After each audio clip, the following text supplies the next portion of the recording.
Ya Hak, Ya Hak, Ya Hak, Ya Hak, Ya Hak, Ya Hak, Ya Hak, Ya Hak, Ya Hak. Rap'te zikir var, track'te ilim var, beslenir iman. Her yer ihtilaf, şer ve istila, bence bir liman.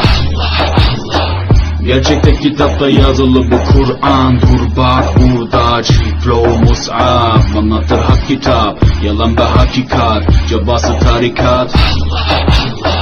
Sana yobaz derler, böyle olmaz derler, onlar gibi düşünmedikçe çoban derler.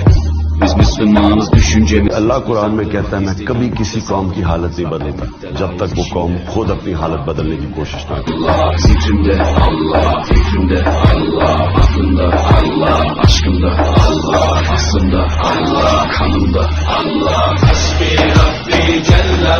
अल्लाह ने आपको हुक्म दिया है, हक के साथ खड़े हो, अच्छाई के साथ खड़े हो, बुराई के खिलाफ खड़े हो. इय्याक नअबुदु व इय्याक नस्तईन. Hasbi Rabbi Cellallah, ma fi qalbi ghayrullah, Nur Muhammad sallallahu, la ilaha illallah. The Prophet lives in our hearts. वो अल्लाह के महबूब थे, अल्लाह के हबीब थे. अल्लाह हमें हुक्म क्यों कर रहा है कि उनके रास्ते पे चलो? हमारी बेहतरी के लिए.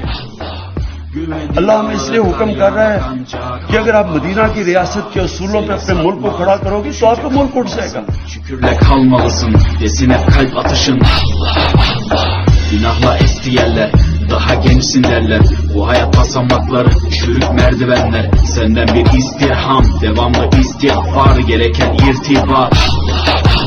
İşimde Allah, dilimde Allah, zikrimde Allah, fikrimde Allah, aklımda Allah, aşkımda Allah, aslında Allah, kanımda Allah. Hasbi Rabbi Cellallah.